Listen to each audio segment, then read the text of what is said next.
Hi everyone, it's Professor Chew. I am down to the last 10 or so of your long essays, and I've really been enjoying reading them. A lot of you especially have had a lot of really interesting things to say about justice and Hesiod. And in a couple of cases, you've made some interesting comparisons to justice in America today and elsewhere. And I wanted to let you know that in future long papers, you're very welcome to talk about contemporary issues, especially if you really feel that they need to be, that something in the ancient text really sparks you to think about that.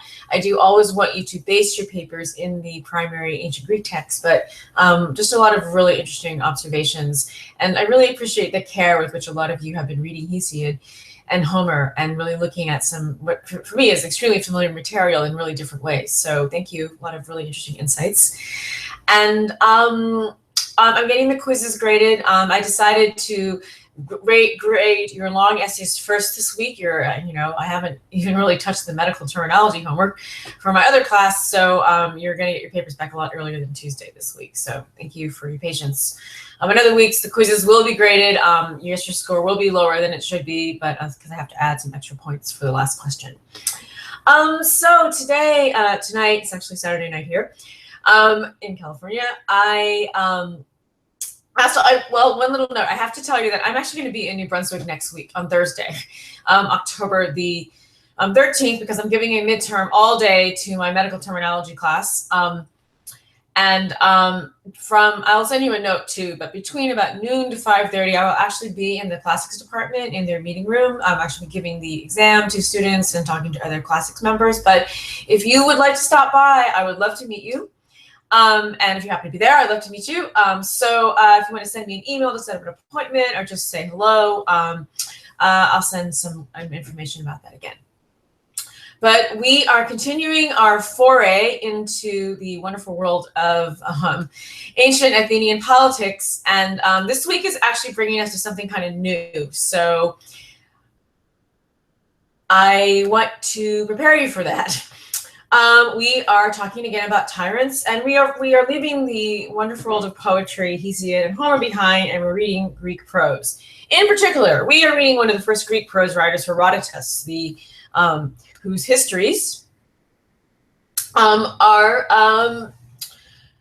they tell about a great event in Greek history, namely the Persian Wars, that had a lasting influence on ancient Athenian ideas, certainly of Greek identity and of their own identity in the world. A few words about Herodotus. He actually was not born in mainland Greece. He was born in a city called Halicarnassus, which is in modern-day Bodrum in Western Turkey. He was a subject, in other words, of the Persian Empire. He was Greek-speaking, though, although it seems that Herodotus, even in his background, wasn't actually ethnically part of Halicarnassus. He speaks of actually having lineage from a place called Caria, which is another another region in sort of the western southern part of Turkey. And Herodotus really didn't even live most of his life, it seems, in Halicarnassus. He may have been a merchant. He certainly traveled around the Mediterranean. We don't know much about him, except that he at one point lived on the island of Samos. He also lived in Athens. And he ended up in an Athenian colony called Thurii in southern Italy. So, Herodotus' life spans sort of the different parts of the Greek-speaking ancient Mediterranean world and of its colonies, Samos. And Samos is, we'll be reading about Samos this week. Herodotus, we don't know exactly when he was born, around 480-479, which is right around the time of the Persian Wars, when the Persian king, whose name was Xerxes at that time, invades mainland Greece. And he lived until about the 420s, when another Greece, Athens, and Sparta were involved in almost a 30-year war called the Peloponnesian Wars. This is a map of how Herodotus would have seen, envisioned the world. So, over here, in other words, we have Italy, we have Greece, this is the Mediterranean, this is Northern Africa, only going down to the Ethiopians and Macrobios. No idea of, how big Africa is. Memphis, This is the River Nile, of course. The Pontus Euxinus is the Black Sea, Caspian Sea. So over here on the northern boundaries are the Scythians.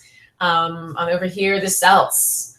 Herodotus' world, well, he would have been from roughly around here in Halicarnassus. And over here, of course, is the Great Persian Empire. Here, and for farther to the east is India and the Persian Empire. The Persian Empire really extended all the way from Bactria, which is in something like modern Turkestan, Afghanistan, to really all the way through what we call the Middle East today. All the way to Syria, Jordan, Lebanon, Israel, Turkey. A more modern day map, I can give you, I think, a better view of that, shall we say. So I think I might have misidentified Pontus Euxinus is the Propontis. The Black Sea is this other body of water here, Moratia. Over here is Thrace, though, which is now part of it is part of northern Greece, part of it is part of Turkey. Macedon, where Alexander the Great is from, his capital, Pella. Alexander the Great, he's not around at this time, of course. And Macedonians are, though, but they are now power. And then over here, we just have sort of highlighted the main cities, which we'll certainly be talking about in Herodotus, of course, Athens, but also Corinth and Sparta. We have Samos, again, where Herodotus spent some time. Here is where Halicarnassus is. And here is Sardis, which is actually the capital of the kingdom of Lydia, which figures largely in Book 1 of Herodotus. So again, Alina Samos, Halicarnassus, where Herodotus is from, Athens, Corinth, and Sparta. So a couple things about Herodotus. His histories, as they are called, well, they're the first work in that we have in Greek that uses this word historiae. In this sense, it really literally means an inquiry. History, that is a critical study of past events. It's not just a chronicle or writing down of events, but there is some kind of analysis and interpretation going on. And what's interesting is that in the second half of the 5th century BCE, so during Herodotus' life, the word historia is also used in physical science, and it refers to the desire to discover the truth about the world, and that can be the natural world too, nature, trees, oceans, earthquakes, natural phenomena, eclipses of the sun, with critical rigor, with a concern for proof, and a respect for evidence. So we also see this word historiae, in other words, in terms of physical science, and also think of the study of Greek medicine that arises under the so-called Hippocratic writers in the 4th century BCE. Again, looking at the causes of disease with critical rigor, a concern for proof, and respect for evidence. Herodotus' histories are about the achievements of the Greeks and the barbarians. Barbarians in Herodotus, it doesn't have quite the negative connotation that we give the word today. It really means people who don't speak Greek. And yes, it is true that doesn't always come with, shall we say, positive connotations, but it doesn't have exactly the sense that the word that we think of it today. Herodotus talks about where the Greeks and barbarians came into conflict, and he's really writing about the recent human past. So that's something really different from Homer. Homer is writing about a time that is way before him, a mythic and legendary past. Herodotus has different accounts of events that he talks about in his history, and he criticizes and looks at them. In some parts of the work, there's a very long section about Egypt. There are other long sections about the Persians. So Herodotus, in other words, he's not only interested in events, but in geography and in ethnography. He writes in prose, not in verse, which is a big change, as you'll notice in the reading this week. His history doesn't exactly look like history as we might think about it, though I think in some ways it does, because today there's a lot more interest in something called oral history, in other words, in going to, a place like Louisiana after Hurricane Katrina and talking to people who, suffered and lost everything in the hurricane, who experienced, the looting and, all the efforts of rebuilding. And by talking to people who experienced these events, really trying to understand what was it like to experience Hurricane Katrina Or the same thing with Hurricane Sandy, right? Here, there, now for me, I'm in California, in New Jersey. And so, in other words, and this idea of like going to a place where something's happened, New Orleans, parts of ancient Greece, ancient Athens, Sparta, etc., talking to people who witnessed things that happened, and gathering accounts, putting together all these stories. Well, that's really very similar to Herodotus's method.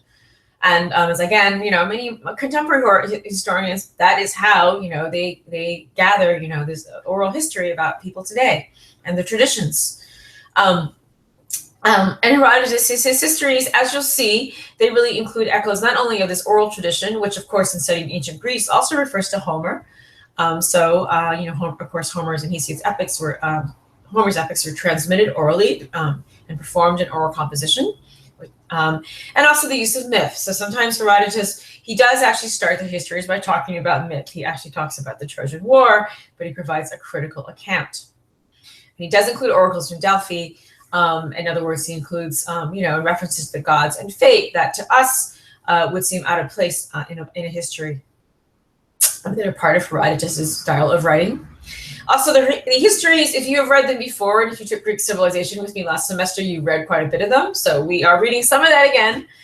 It's always good to read Herodotus again. I hope you will definitely take the time to do that. The histories, one reason that they can be a little challenging to read if you first encounter them is they don't have one protagonist. They don't exactly have one viewpoint aside from Herodotus's. They cover 8 books with a sprawling amount of events. The main subject of the histories is really the Persian Wars. But Herodotus doesn't actually talk about the Persian Wars and the famous battles like Thermopylae and Marathon and Salamis until book 7. Book 6. 6 is Marathon, 7 is Thermopylae. So you have to wait a long time. And we are not reading the histories with that purpose. Our assignment this week is looking at parts of the histories. So we're not going to read the histories in order.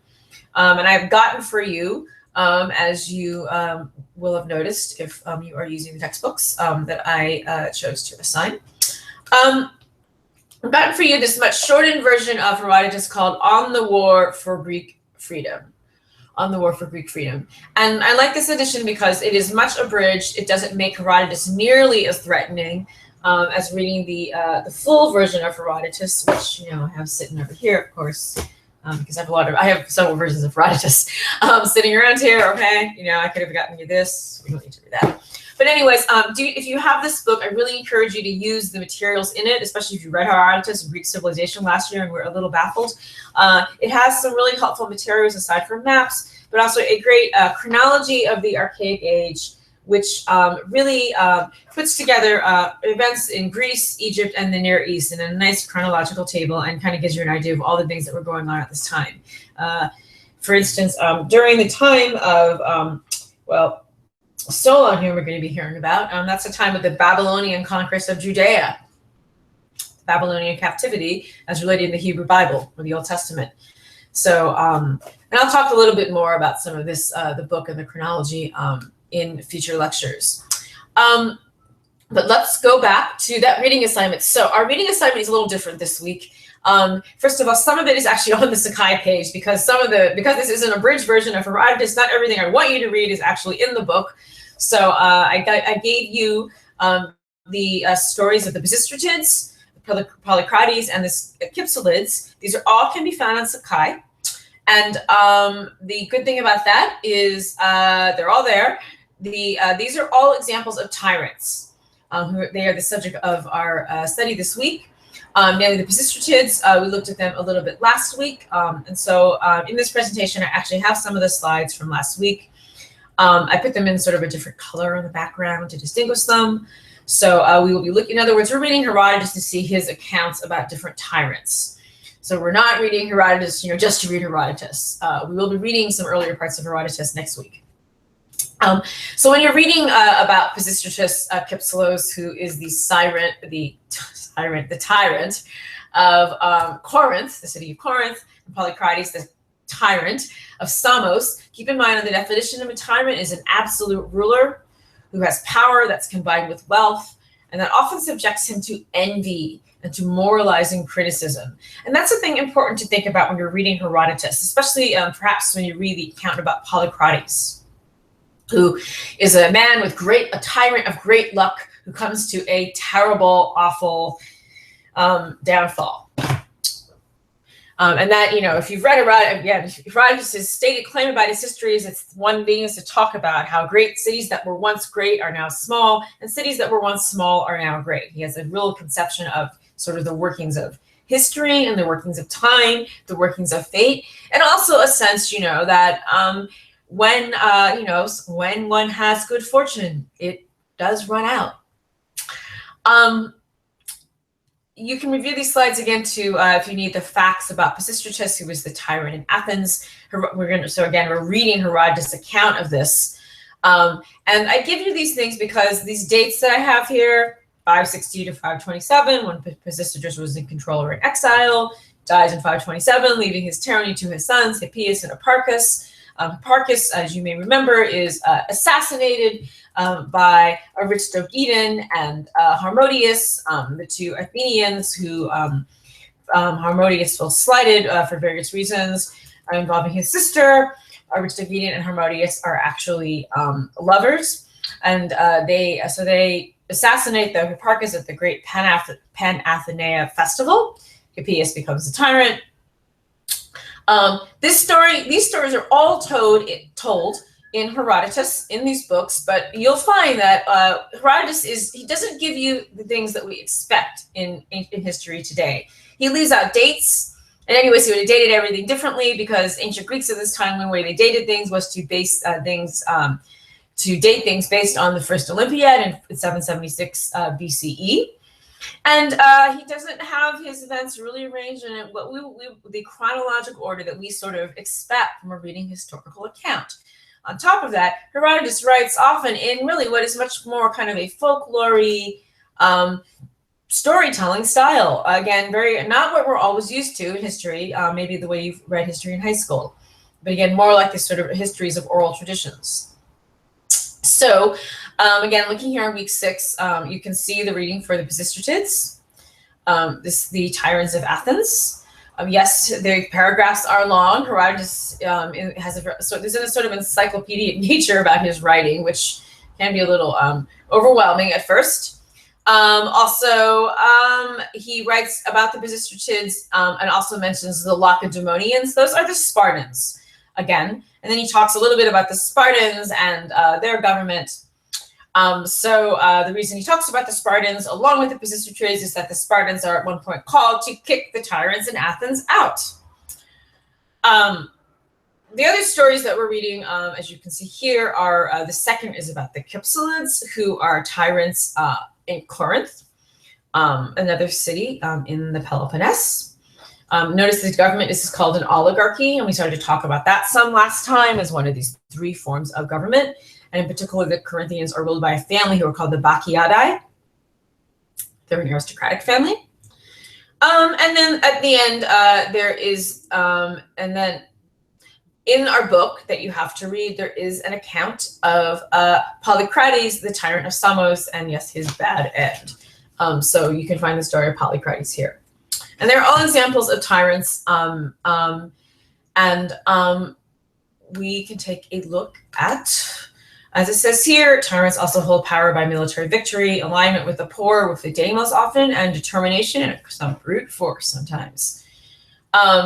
One thing also to keep in mind is that tyrants, as we said last week, are not always considered evil and bad, like the way the word has those connotations in English today. Pisistratus, for instance, created this great Athenian festival, the Pan-Athenaea. He also transformed the Acropolis. He created some building projects of kind of a monumental sort. And Athens under him struck its first coins, the head of Athena and the head of the owl. So tyrants aren't necessarily bad, and Pisistratus seems to have been, I can't entirely say a benevolent and benign ruler. You can see for yourself when you read Herodotus, but his sons were thought generally to be worse. And Hippias, so Hipparchus gets assassinated. Hippias, the son, is driven on to exile with some help from the Spartans. Athenians and Spartans are not at war at this point in their history. Hippias actually goes to Persia, and he actually ends up serving under the Persian king. And that is going to be important to keep in mind because Herodotus' main narrative, again, in the histories is about the Persian Wars. And there's that's coming up later in our class, but that's kind of my preview of what to expect with some of the reading. So, don't read Herodotus as if you're expecting like a history book with dates and organization that's going to tell you, what happened in the past.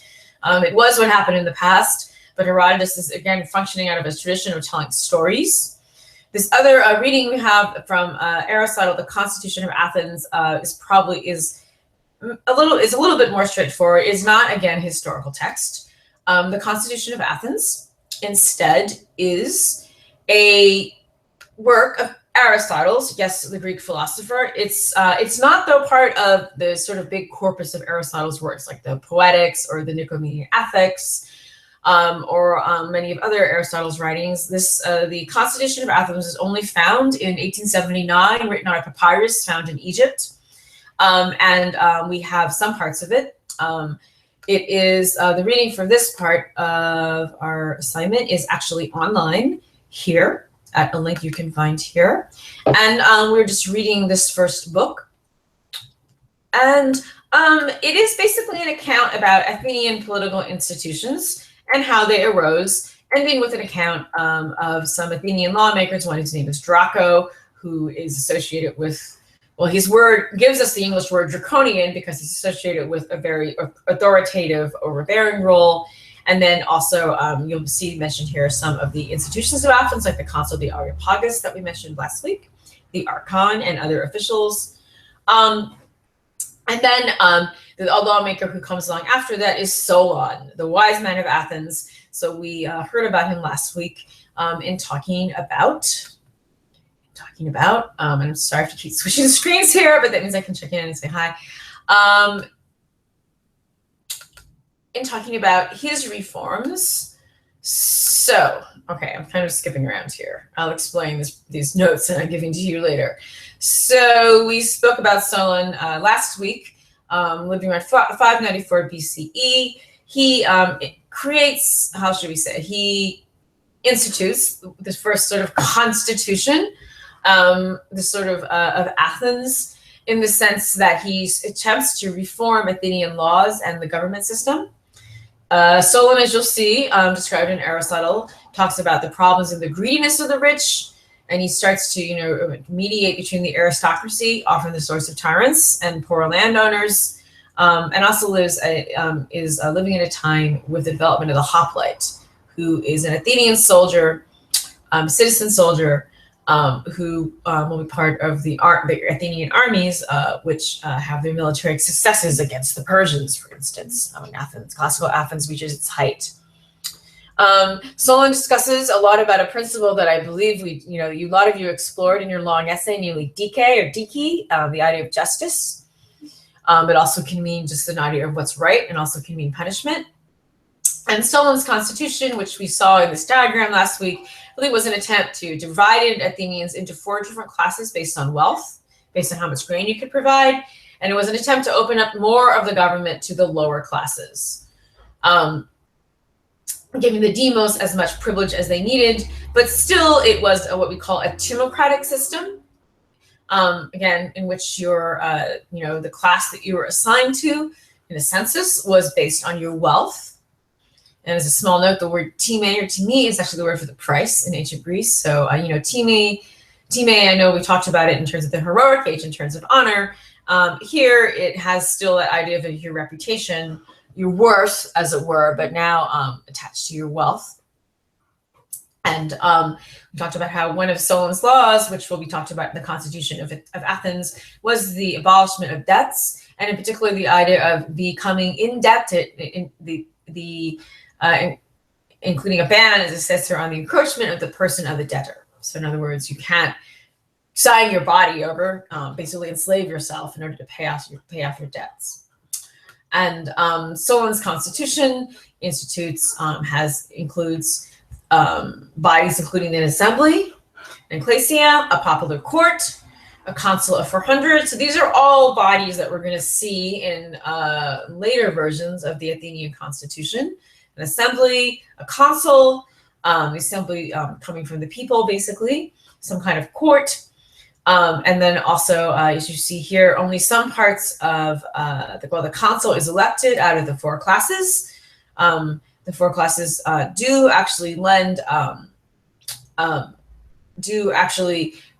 provide the people who will become the sort of magistrates in Athens, namely the archons, treasurer, and at the top is this Areopagus, who is the top legal court in ancient Athens at this time. And that's what's called the Constitution of Solon. Well, so this is sort of an early form, a nascent form, you can say, of Athenian democracy, but by no means what Athenian democracy will look at its height. I'm going to include for you this week, just to help you review a little bit some of the things I talked about last week, namely some slides that just review some of the distinctive things about Athens, known especially for its extreme democracy, which arises really after a century of political upheaval and tyrants, the tyrants being, of course, the subject of this week's lesson and of what we're reading in Herodotus. And then there's a description here about Athens' extreme democracy that arises much after Solon, but I wanted to give it to you at the start just to get you an idea of, this is one thing that makes Athens very distinct in the ancient world, the fact that it is a democracy involving the freedom of its citizens. Anyone who could speak in the assembly, anyone who can Athenian birth was a citizen. So in other words, there's not a property qualification for being a citizen, which means that you can have many more citizens in Athens. The use of a lottery, as you know, a democratic way to determine officials for the boule. And also, whereas electing their generals, strategoi, because of course they have to have some kind of specialized ability, and also of juries. So that's going to be a real change from Solon's constitution, where there's, there isn't a jury, and the boule, as you can see here, is actually elected. And again, including some things from last week, we also talked a little bit last week about Sparta. So if Athens is the example of democracy, Sparta is an example of Sparta's government is really, an oligarchy, I would say. As I said, you could say it's really in Sparta, it's unique to themselves. Sparta, though, has 2 kings, so it is in some way a monarchy. It also has an aristocratic aspect to it. It's to its government as well as democracy, because the Spartans have this unusual situation where they have 2 hereditary kings who serve as military and then religious leaders. It has an assembly of citizens, that's the democratic element, but they don't have the right to make speeches, so it's a much more limited kind of democracy than Athens. And there also is a Grecia, which is formed out of the aristocracy and elected by public acclamation. So that's not exactly the same as an election. For those over, this only includes those over 68, 28 well-born citizens elected for life. And of course, in Sparta, citizenship is limited to freeborn males who own a certain amount of property. So that limits who can become a Spartan citizen, meaning that we only have about 4,000 citizens in Sparta versus those 40,000 in Athens. And Sparta actually is relatively poor in money. And that literally means, I think what we would say, cash. In other words, in coinage, in silver and gold, or bronze. So I'm including these references to ancient Athens as an example of democracy, Sparta as an example of oligarchy, because what we're really looking at this week is the idea of a constitution. And a constitution here, in the U.S., I guess we have our, we have to think of the U.S. Constitution. We hold these, what is it? I can't remember. I used to have a preamble to the Constitution memorized, but it's failing. We the people, in order to form a more perfect union, establish justice, ensure tranquility, provide for the common defense, promote the general welfare, and blah, blah, blah. Okay, well, that's the U.S. Constitution. That's not this class. We're talking about the Constitution, the politeia of Athens, and also just the idea of the word. What does a constitution mean? Well, constitution is the English word we use to translate politeia. It refers really to a state's form of government, and it does have the word polis in it. Namely, a polis, as we also talked about it last week, in terms of an urban settlement, a municipal community, a community of politei, a fortified settlement on a hill. So, we come to often translate it as a city-state, some kind of urban settlement. So the politeia is, again, the form, the government of a polis, basically. And Plato and Aristotle give us some more hints about ancient ideas about what a politeia is. For instance, Plato says a politeia is the katastasis ton arkon kai argonton, the appointment of the offices and the office holders. So the arche, the offices, the archon, those who hold the offices. And Aristotle offers in his Politics, talks about the politeia as the takis ton tes polin or okoonton. Regulation, the takis, of the town's residents or of the polis's residents. So in both of these definitions, what you see is some idea of ordering, certainly of people who are some kind of ordering involving those who are living in a city. So part of being a politeia involves those people who actually live there and play a part in its daily functions. And also the idea, as it says here, the katastasis, the appointment, the putting into a particular station of, both people into certain offices, like generals, for instance, or magistrates of various kinds to handle the daily functionings of a city. Politeia, though, can also have other meanings besides these. It can refer to the rights of citizens, which, of course, we talked about in terms of a constitution, the totality of all the citizens, the lifestyle of a community, so more of a cultural meaning, and it can just simply, of course, mean its government, which I think is what we think of when we think of the word constitution or politeia.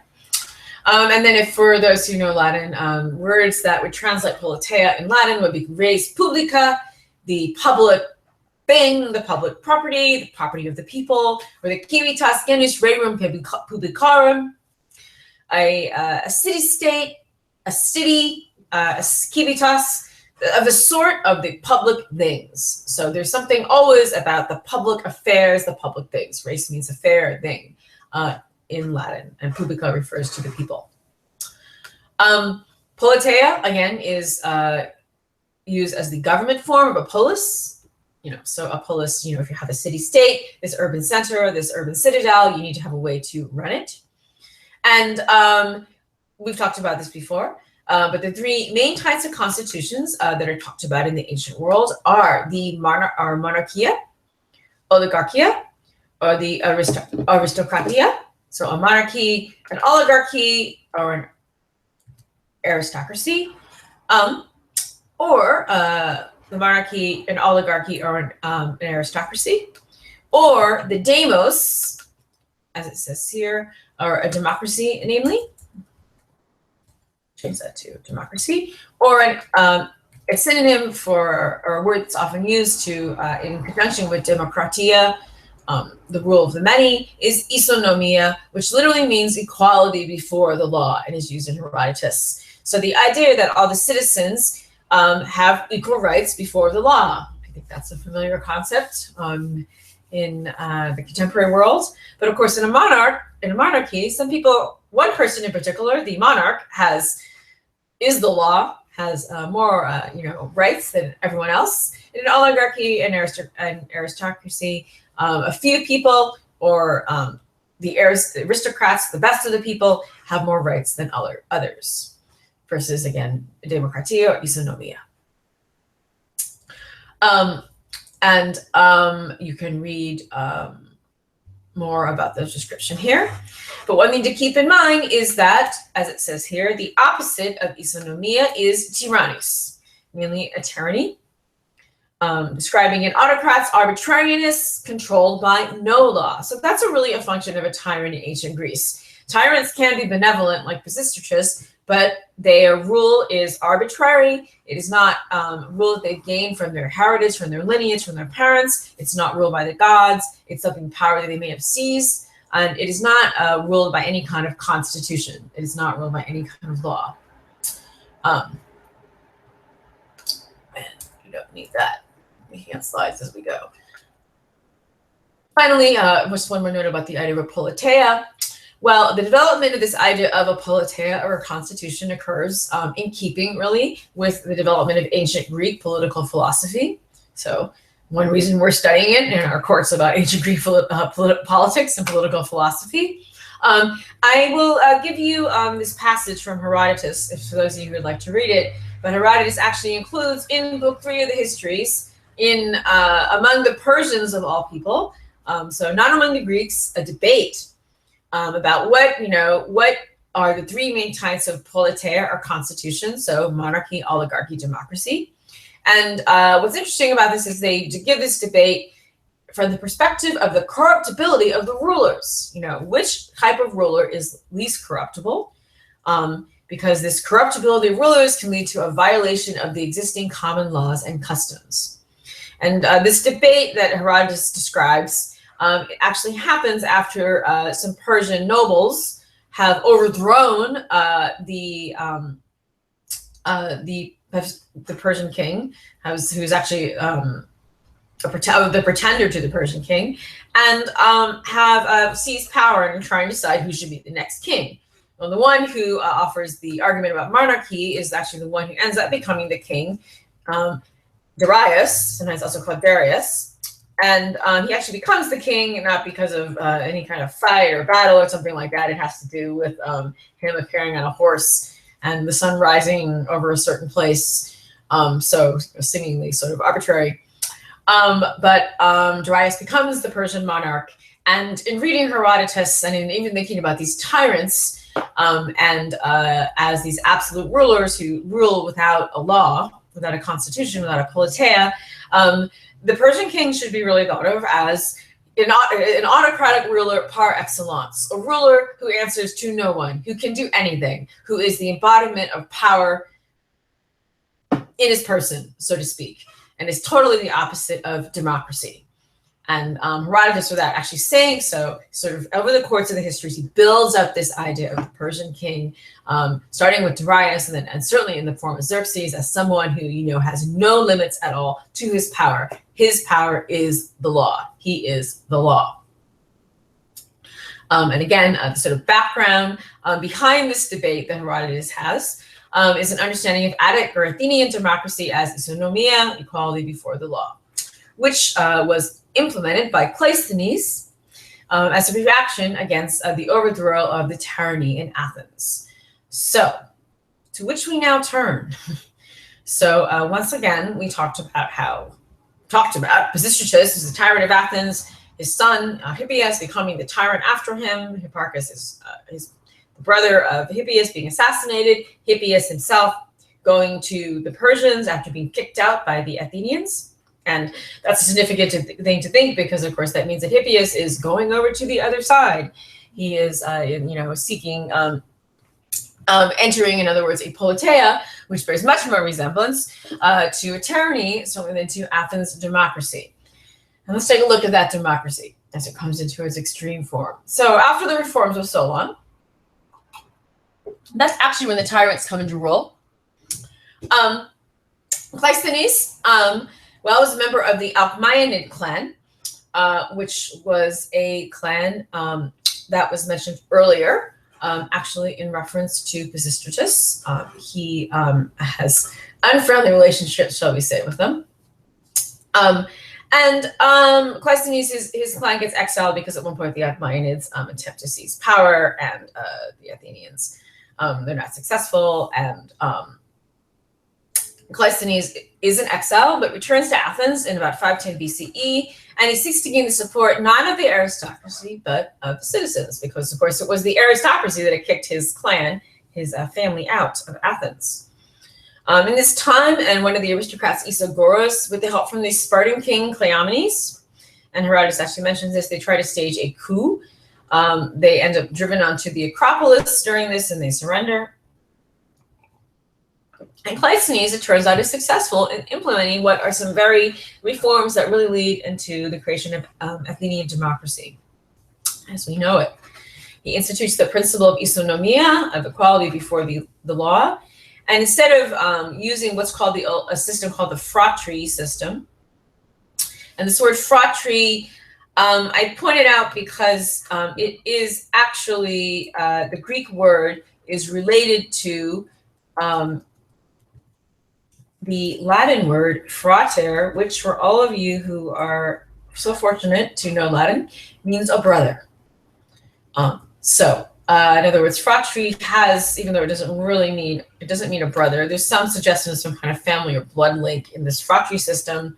Fratry system was based on associations formed of adjoining owners, and it involved members and supporters of aristocratic clans who were out in the countryside, and provided some proof of citizenship of being an Athenian citizen. So this was an old system used to provide proof of citizenship for Athenians who owned land outside the city proper of Athens and were of aristocratic background.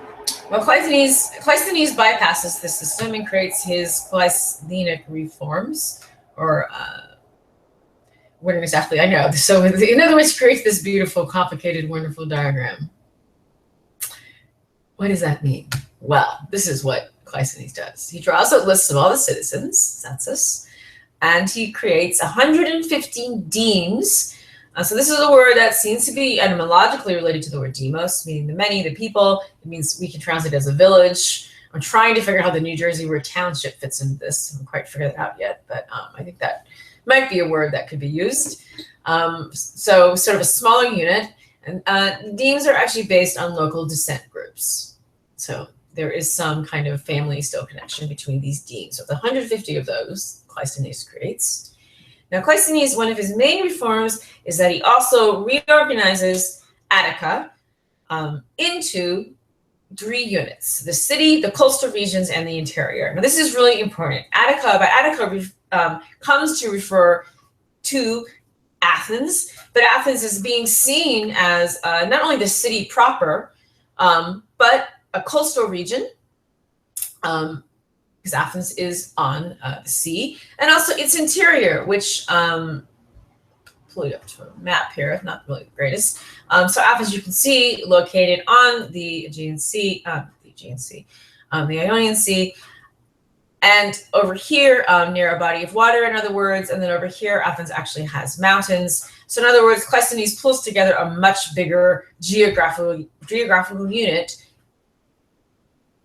together into a political organization. He creates these 3 units here. So we have 150 demes. Everyone who's in a deme is then in one of these 3 units in the cities proper, in the hills of Athens, the hills that surround Athens, or on the coast. He then also organizes the demes into 30 trities. So these are larger units of demes that each area is grouped into. So in other words, the demes from all the different regions are then put into trities. And then Cleisthenes creates 10 tribes. These are formed by taking 1 trities from each regional unit. So 1 from, the city, 1 unit from the coastal region, 1 unit from the interior, and putting them together. Got that? Okay, so there's 150 demes. They're in the cities, the hill, or the coast. He creates the 30 trities. So 30 trities, basically the trities all come out of the demes based on what region they're in. And then he mixes up, this is the really interesting part, people from the different trities to form the 10 tribes. Each tribe is composed of 1 trities from each region. Okay, so for this tribe here, it has, in other words, a trities from the city, a trities from the hills, and it also has a trities from the coast. This one here, a trities from the hills, a trities from the city, a trities from the coast. What has Cleisthenes done? Well, he's recognized, the sort of local descent groups of people. He's recognized the geographical organization of where people live, divided those up again, and then to create these 10 tribes, he's mixed people from all these different regions together. Very interesting.